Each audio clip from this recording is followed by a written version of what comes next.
show on earth. Welcome back to this Time Culture Combo, guys. I'm your co-host, Chris Bauer. There's my right-hand man, Tim Hyde. Tim, what have you been up to? I'm buying a house, so that's kind of a big deal. Yeah. You heard it here first. Madam. You're going to have multiple rooms with working gals and guys. Good for you. I mean, you got look in this economy. You got to get going, baby. You're gonna have OnlyFans. Well, that's cool. A nice little house for you there in South Carolina. Yeah, and the best part about it is you've been to my apartment. My new place is a 3-minute walk from here, so that's the amazing. Move is going to be very. Just gonna carry easier. One box at a time. Oh, easy, 100%. Yeah, easy peasy. Yeah, that's awesome. Yeah. The little cart from being a vendor, just use my cart when I'm loading up for the show. The cart. Love it. It'd definitely be cheaper than rent a truck for sure. Yes, a lot more work. Yeah, I'll probably have to do a little bit of it with like the beds and all that stuff. But you might just get you all for the day to do that. Yeah, or hire somebody. That's true. I mean, if it's just the big stuff, it won't be that big of a deal. That's true. But I'm excited either way. Well, that's awesome. Congrats, good sir. Well, we're going to review a con that I was at last weekend called Nashville Celebrity Comic Con. I know that viewers have probably heard of these cons. I know this one in particular is started by at least one, if not two, booking agents. That's kind of become a thing the last few years. I think Nostalgia Con's the same way. I don't know who runs 90s Con, but they're autograph shows. So basically, as any vendor knows, those are total wild cards. They are not to be looked at as viable options. However, with one caveat, I do think everyone should try them because I have found gems in the past, even at autograph cons. You just never know. But I suggest at least trying them once, especially, it doesn't matter what you sell. Just, try them out. You just never know. Anyway, there's a couple reasons I decided to do this show. One, there was hardly anything the weekend, March 1st and 2nd, 2025. There was just nothing that I wanted to go do that I thought was better. Second reason, it's in Nashville, which is 2 hours from my easy chair at home. That's nice. Yeah. So that did you get a hotel? I did get a hotel. Yeah, that's a little out of my range for driving, even though it's only 2 hours. Commuting, it's a little out of my range. Is it like an annoying 2 hours, or is it like not bad, no traffic typically, or is it crazy? Nashville the last few years, because celebrities discovered it during COVID, has become like Atlanta with traffic. Like if you have to go through it, it's always 30, 40 minutes, pretty much no matter what time of day now. Used to be when I first moved down to Kentucky 20 years ago, I don't care what time of day, you could drive right through Nashville and never touch traffic, but that's no longer the case. It's the hot place to live now. So the fairgrounds are on the south side of the city, so I stayed very close to the fairgrounds. A lot of cheap options for hotels there. So it's a nice little area because it's like near downtown, but it's not like it's not in downtown, but it's just outside of south of downtown. So it's like it's very accessible, and there's a lot of good restaurants and also good little food spots and stuff. Well, they do have good food, especially if in the chicken orientation. However, I was hankering for a smash burger. I had two smash burgers from two different places in Nashville, and I can report Nashville doesn't know how to make a smash burger. So I know that's a bold thing to say, and I'm sorry if that offends you. I'm not even going to say the two places I had. I'm sure they're fine for a regular burger, but they were not smash burgers, even though the smash burgers was in the name of them. Do people know what a fucking smash burger is? Because I go to so many places, I get smash burger, and it's like this thick ass burger, and I'm like, that's not a smash burger. 100%. If you don't have a crunchy, thin burger with melted cheese on it on a potato bun, I've already quit listening because it's not a smash burger. Anybody knows Culver's is the perfect fast food example of a smash burger. But they're not making smash burgers at Culver's. They just use the elements to make their burgers, which I'm totally cool with. Those butter burgers are fantastic, but they're not even smash burgers. If it's called a smash burger, it has to be built a certain way with certain ingredients, and Both of them were a disappointment, I'm sorry to say. Damn. Which leads me to the show. Did you get smashed? Well, let's just start with Friday. Let's just start by getting there. Okay, and the last reason I went ahead and did it, a corner booth, just a regular corner. They had higher options, but a regular corner booth was $695. That's a lot for a first-time show. 20%. The guest list was stacked. We don't heavy chase on down. Much. No, I mean, $695 is a little high. However, I understood why. I knew what they were doing. You know, they, as we've talked about on the show before, promoters are in the mindset of vendors take care of their bills, and that's just how it is. And so I get that. But again, 2 hours from home, no other shows. No, I'm going to roll the dice, take a little chance on it. Because that stupid first Nashville Comic Con right after COVID was such a banger. Oh my God. It has since fallen off. But it made me realize up to that point, I thought Nashville was a dead city like Louisville, or there's a few other dead cities for me. I've always put Nashville in that category until that show. And I was like, okay, this must be that new money that lives here now. Shows are to be taken seriously here in Nashville. So that was the other thing that was in the back of my mind. Like, man, you've had a really good show here before, same building and everything. Obviously, it's at the fairgrounds, which at the fairgrounds. I think I can both agree that's a top 5 facility in the U.S. as far as the aesthetics of it, the easeability, the access, the price of parking, all that kind of mixing in one. I mean, there's like 25 spots you can load in that building. Like, it's insane. It's very accessible. There's doors. There's roll-up doors on every side of the building. It's really made of windows, honestly. Yeah. There's no loading dock. Or anything like that. It's very easy. Park and load in. And it's a big factor. Let's put on a really great show there so we can go back to that thing.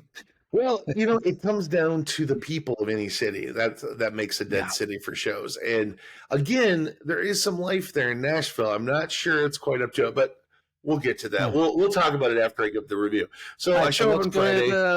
Show up on Friday. What happened? Check in. All that fun stuff. I check in. I think it was a lady named Michelle, is the vendor coordinator. Excellent vendor coordinator. When I say excellent, just super personable. If you had a question, she immediately had an answer. Very, very knowledgeable about all the things that they were doing. So I think she was well suited for her job. When they were checking in, she gave me 2 wristbands. They were made of very flimsy paper, and they had the word vendor written on them with a Sharpie, which they wrote it themselves? Yes. This they did. Did they say anything when they gave it to you? Like, oh my God, I'm so sorry the badge didn't come or anything like that? No. They just this was intentional. No, this was this was what they were planning on. And they were like, this isn't waterproof. Also, if you lose one and have to buy another one, it's $50. Do you know any vendors that lost theirs or had it fall off? I can't imagine that they did. At this show, if I lost my wristband, I just wouldn't have gone back in. I just stayed at the hotel. I'm like, it's fine. Anyway, that was a red flag. So I think that's a prequel to what the show results are, because pretty much. If you just said that, then that means it's not going to be great. More than likely. First of all, the show floor was too big, which I knew that's a given. Anytime these shows happen, they were trying to make the vendor floor super big so that they can pay their bills. The problem is you cannot have a full con with an autograph show. You just can't do. You can't have your cake and eat it too. Any promoter that's planning on doing that, you're going to fail. Period. Yep. You have to cut a vendor floor in half. Even the Shamus brothers know this deal. After Wizard World, they started those A's Comic Cons. They had 100 vendor spaces. So there was probably 50, 60 vendors at those shows. Yep. And they had like Ben Affleck and Chris Evans and Hemsworth. Like they had A-listers coming in to do their cons. And and I still talk to vendors that didn't do great at those, but that was the way to do it. You cannot have a full vendor floor with a guest list that is good, especially for Nashville, but it wasn't like a MegaCon guest list. But they had some big names on there. They had the Cobra Kai cast. They had Randy Quaid and Chevy Chase. They had some good names to it for the draw. So anyway, I noticed there was a lot of empty booths, which people spread out and took them right away. Because I mean, not to interrupt you, but like I was thinking about doing that. You and I discussed this show ahead of time, and I was like, look, I know Lance, the owner of the show. He's a really good dude. He reps some seriously big names in the industry. Sure. He's going to bring some big names to this show. Sure. But I think it just turned into, when I saw the celebrity name, I was like, oh, right, that's not good. And then I saw the prices online, and some of those premium booths were like $1,200 for a 10 by 10. I was not spending that kind of money. $695 was all I was going to spend. If that had been $1,000 booth, I would never have gone to that show. That would have priced me right out.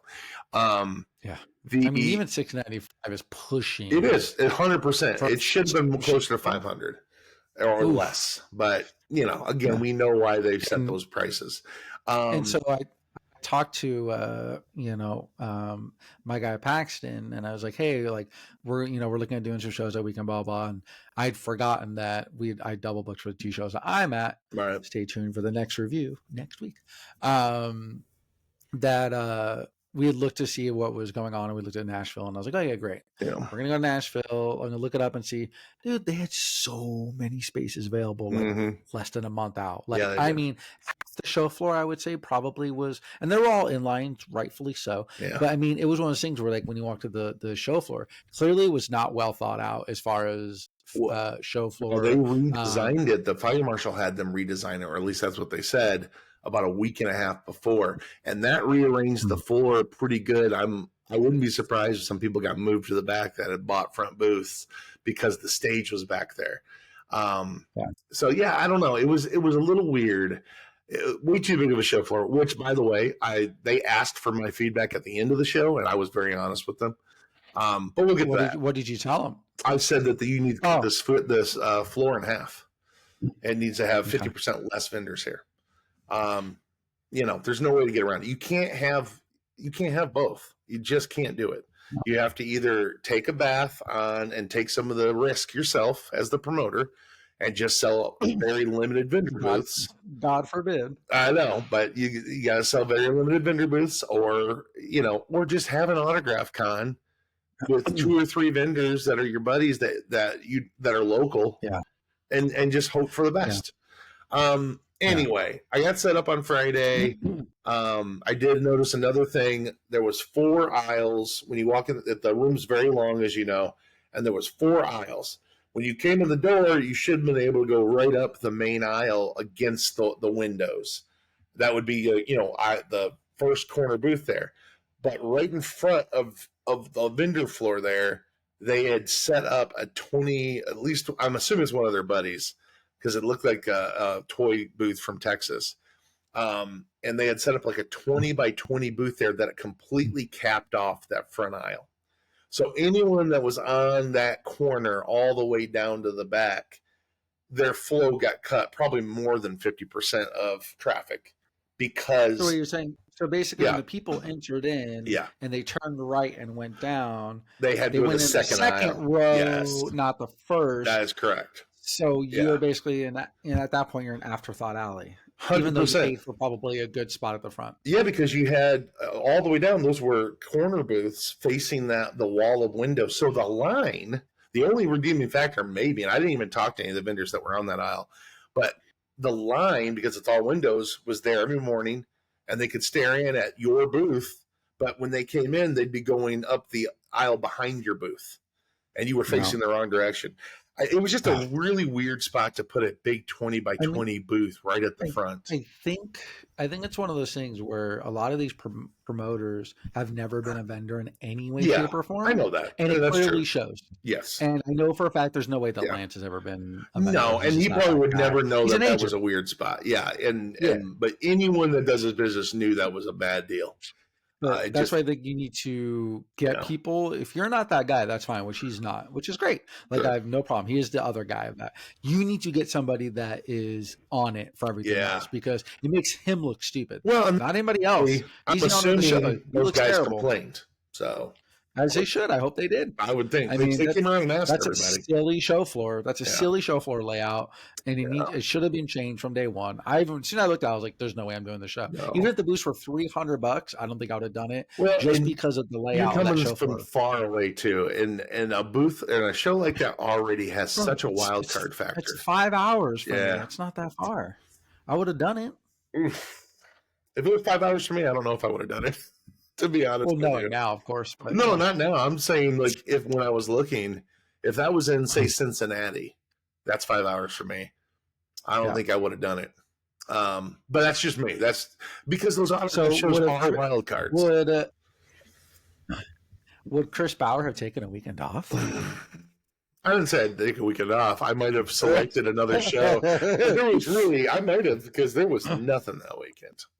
It was just a bunch of crap. Either way, Saturday started as predictable. They did send an email out that said we couldn't get in till 9 a.m. and they were opening for VIPs at 9:30. I went ahead and showed up at 8:30, and people and vendors were already going on in. So I feel like they sent the email, but they saw the error of their ways right away, which is a silly thing. Unless you're really not getting there till 9. Come on, like I mean, as the promoter, another amateur move. Yeah, and they didn't stick to it, thankfully. So I think that was good. But it was weird that they mentioned it. They also, and I did not obey this at all. In the same email, they said that the backdrops couldn't go over 10 feet from the floor, and I was like, no, I'm not listening to that because there was no reason for it. That's got a high ceiling. No reason. So I went all the way up. 70 feet. Get the fuck out of here. Yeah. It is huge. I went all the way up, and no one said a word to me. So, I was not abiding that bullshit. That I hate it when they do those rules. Oh, that drives me crazy. Yeah. You want to charge me all this money? Let me design my shit, but then you won't let me design my shit. It's exactly. This is not your business. It's my business. I'm paying you for the booth space. If I stay within my parameters, you shouldn't care how tall my booth is. So I hate it when shows do that, when they just throw a rule out for no reason. Things facing backwards, I'm cool with it. Right. Yeah. So Saturday, it was very slow to start, which I expected. About noon when I'm at a slow show for that first day, I expect 1 to 2 hours before it really kicks in for me. This sort of kicked in about 1:30, and it was just a trickle. It was nothing to speak of, and it was like, okay, I kind of, this is going to go this way. Got it. Again, wasn't upset. I was really expecting the show to be more like that. I was hopeful it would be different. And it ended at 6 o'clock. Pretty good, I guess. Really light sales day. Let me get something else. Did it die at 3:30 like every other show? Oh yeah, for sure. 100%. Yeah, but which sucked because it had only kicked in at 1:30 for me, so it was a long day of nothing. 2-hour sales day, basically. Yeah, pretty much. It was like a Sunday, honestly. And then Sunday was half of that. So I was actually completely packed up and walking out my last cart at 3:30 on Sunday. And then they showed it until 5. Let me ask you this. Yeah. How was one? I'm going to 2-part question. Yeah. One, how was the crowd compared to Saturday? And 2, how many vendors packed up early? Because that's always a sign that the show's not going well. I would just guesstimate about 20 vendors were packing as I was loading out. Hardcore packing, but we put a fork in it, we're done kind of packing.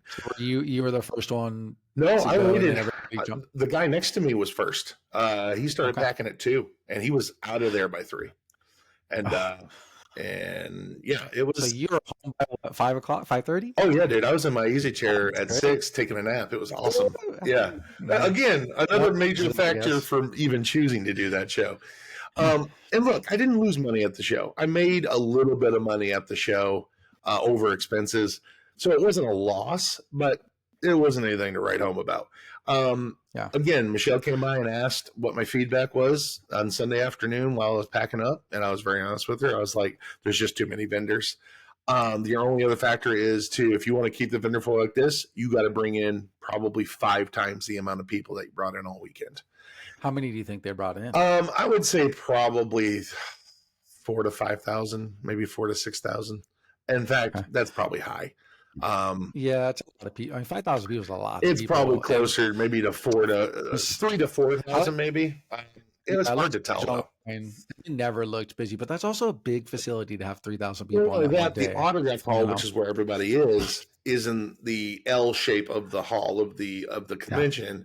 So I wasn't over there. So I don't know what kind of. I know there was a lot of people over there. Obviously, I was just in the vendor area. Do you think it would be better if they had the vendor area and put the celebrities in the vendor area with you guys, like at the end, and make it more like a straight down shot, like? You know what I mean? Because they weren't doing that, they decided to put the stage at the very back of the hall so that everybody would have to go back to the stage for all the panels. And yeah, the panels stayed pretty packed, but I don't know if that benefited anyone but the people that were facing the back wall vendor-wise. And I wouldn't have wanted that. Why would you not just put the celebrities on the back wall of the main hall, and then the other hall be away from everything? So it's would that make sense for the stage where you can be loud and whatever you want? Exactly. Everything. I agree. They could have definitely set it up as more of a draw. I don't know if it would have mattered at just like other autograph shows. The crowd is walking around killing time between photo ops and autographs. That's just what they're doing. Secondly, if you go over to these autographs now, we've touched on this before. Managers have figured out that they can get more money out of people if they give them more options for autographs. And some of these pricing tiers, there's 8 and 9 options for a celebrity. It is insane now. And the prices for each one is outrageous. Depending on the celebrity, these people are dropping hundreds and hundreds of dollars on autographs. And that's the prerogative. There's a lot of autograph seekers out there, but it doesn't leave any money for vendors unless you have a very small vendor floor that can withstand, where 10 vendors make the money. Yeah. But none of these promoters want to do that because, as we've mentioned before, they want their bills paid by the vendors. It's a problem. And unfortunately, this show just kind of fell in with that. You know what also is a problem with that show, in my humble opinion? Yeah. I think you're out of your fucking mind charging $55 for a one-day pass. Yeah. It was $95 for a 2-day pass. $95. Yeah. The VIP was $300. Yeah, it was way too much. You're draining everybody out of their fucking money. Everybody has single pass. I didn't say a single weekend pass. Not a single one, because that was what, $95 for the weekend pass? I actually know the exact reason why. They actually ran out of the little wristbands for the 2 days. Well, someone filled water on them and they disintegrated. Yeah. And $300 later. Bye. Yeah. VIP on them. Yeah. Oh shit! I wouldn't have been surprised. The thing is, like, I feel like they should know better because they go to a lot of big shows. He has big celebrity guest lists. Like, it clearly shows there's a disconnect between him and vendors, and he needs to change that. Yeah. And that just means bringing somebody on that has that connect, that deals with everything, that knows that, hey, you need a badge. Like, if we're doing 2-day badge, you need to do the vinyl badges. You don't have to do a full. Don't do a badge, but do a wristband that's vinyl, PVC, whatever. Something like that. Vendors spend more to be at a show than people do. Why can't we get good badges and good wristbands? Like, we're paying a lot of money to be at these shows. Way more than just a person in line. And why am I getting a handwritten vendor bracelet that's not even waterproof? So for Greenville, we had to do paper, but there was like the Triac paper, the nicer one that's waterproof and everything. Yeah. But like we had to do it last minute because our badge things got held at customs. Oh yeah. For some reason. Yeah. And so I called them and they're like, oh, it's probably being held. Like, we can send you. Oh, don't worry, it's arriving Monday, the 3rd. And I'm like, we're gonna hook you up. I need them to stay like at the worst. And they were like, first thing Monday morning. So like, overnighted me those. The only thing they could print that day and send them. Yeah. I felt so bad. Them for 3-day badge, and I'm like, here you go. And I can see looking on their face, me like, I know. Well, every person checking in, hey, this is not me. This was them. I can show you the order. That. Yeah, it's just it sucked. But what are you gonna do? It's they're doing another one in September in Houston, and then I know, the worst market to have another show. Dude, stop! I know. How you didn't do Nostalgia Con, Comic Palooza, Anime Matsuri, and this show? 2 Collecticons. There's going to be 2 of them this year in Houston. What shows are left? Plus Animeverse, plus Anime Matsuri, plus there's so many cons in Houston. Why would you ever pick that city to do a con in? It is another drop in the bucket. Every 2 weeks there's a con in Houston. But they're doing that in September, and then they're doing this Nashville one. It's coming back the last weekend in January next year. Yeah, the weekend of Greenville, so they can kiss my ass. I don't think you're going to lose a lot of people to Nashville Celebrity Comic Con. We did have like 200 attendees from Tennessee coming to Greenville, though. So I'm like, what's crazy about Nashville? I didn't realize they were this close or connected, but I had multiple people ask me if I was going to be at Indiana in 2 weeks. And I was like, "Oh, are you going to Indiana?" They're like, "Oh, of course." And I was like, "Okay, is that a thing here from Nashville going up to Indiana Comic Con?" I was like, "Oh, okay, interesting." I wouldn't have considered those 2 sister cities. I guess that tells you the quality of shows in Nashville. Well, yeah, I know. Just like I'm not shit talking on any of like the Nashville, but it's like the market's not one of those cities. Like. And it's hard to get a big con there. Wizard World failed there. It failed everywhere, but a lot of big companies have come in and tried to do cons in Nashville, and they just don't work out. What was the good one? What was it? What was that one that we did that was so weirdly good the one year? Was it what was that company, the knockoff company that like got sued and shit? Oh, what were they called? Where was it? In Nashville. You and I did it. Dude, it was after it was like Nashville Comic Con. No. Heroes and Villains. Is that what it was called? Oh, I forgot about this. Heroes and Villains were with Walker Stalker. Or something. Yeah, the Walker Stalker people. Those weren't that bad, actually. Yeah. I completely forgot about that show. Holy crap. That was at the convention center downtown, too. Yeah. Wow. I totally forgot about that show. You and I we just become like casual friends at that point. That was like 2016. Yeah, it was a good show. Yeah. That was when Walking Dead was at its height, and they just had people there, and it was a banger for sure. That's them calling, hoping that they can start another show there. Yeah, they're like, call us up, Walker Stalker, we're available.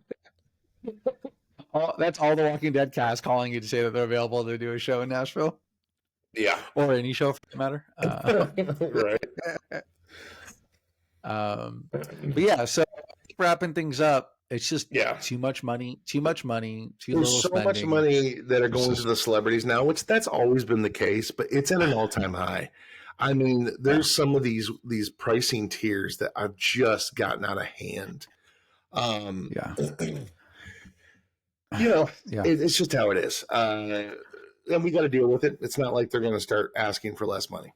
So, it's just the economics of everything aren't going up while people's pockets aren't going up to match that.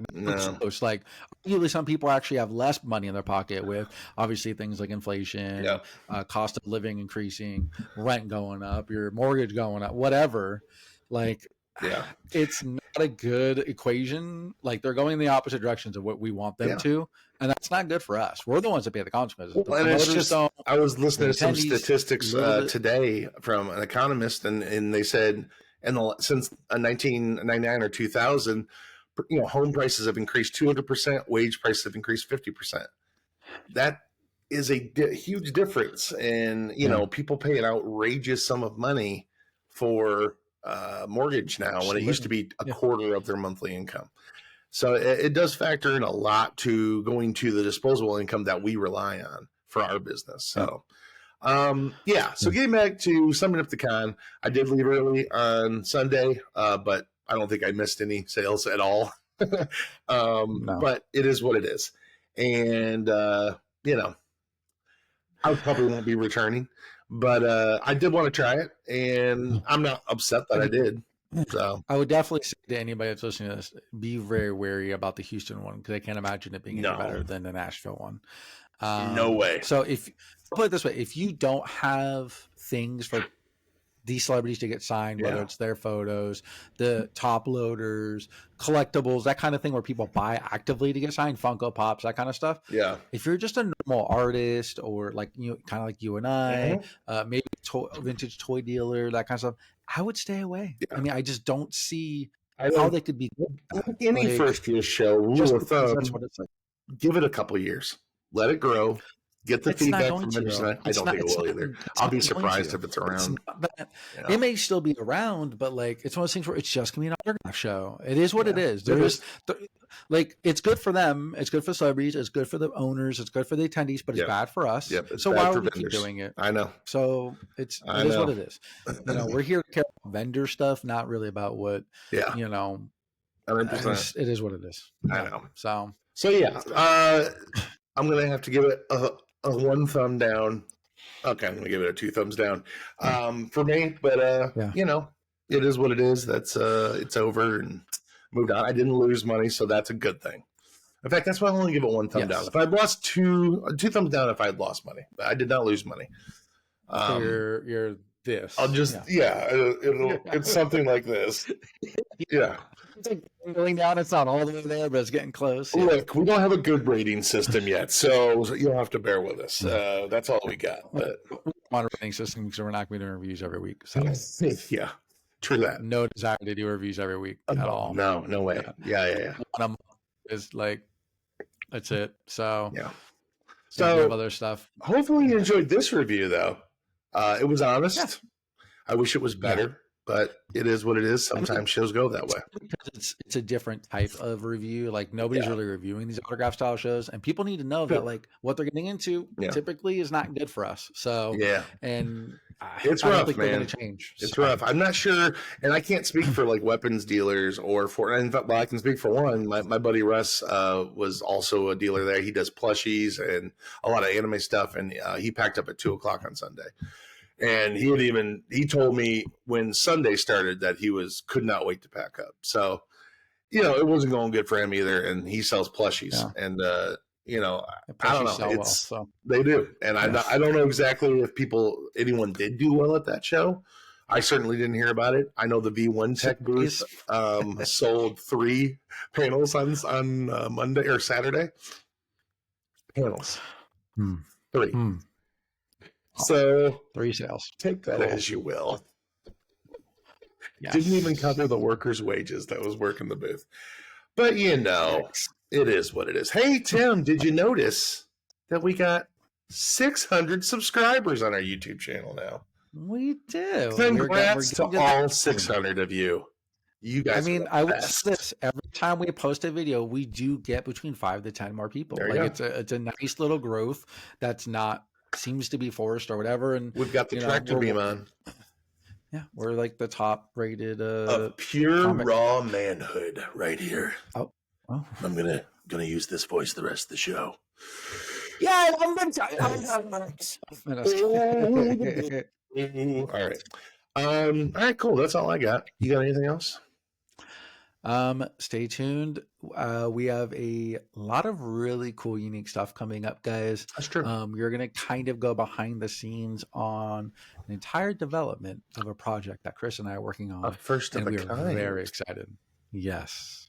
And we are insanely excited. That will premiere, guys, in less than a month. It's going to be awesome. Look at April, baby. Looking you dead in the force. April, things are about to change. Oh, yeah. See the world right here? It's going to be flipped upside down. Not the flat Earth. It's around Earth. When you turn it. Flip your mom, your dad. Let's not, ruin people's lives here. It's not going to be that game changing, but it's going to be exciting. It is. I guarantee you that. I'm very excited about it. Thanks for watching, guys, and come back next week. We'll talk some more. All right, join the convo.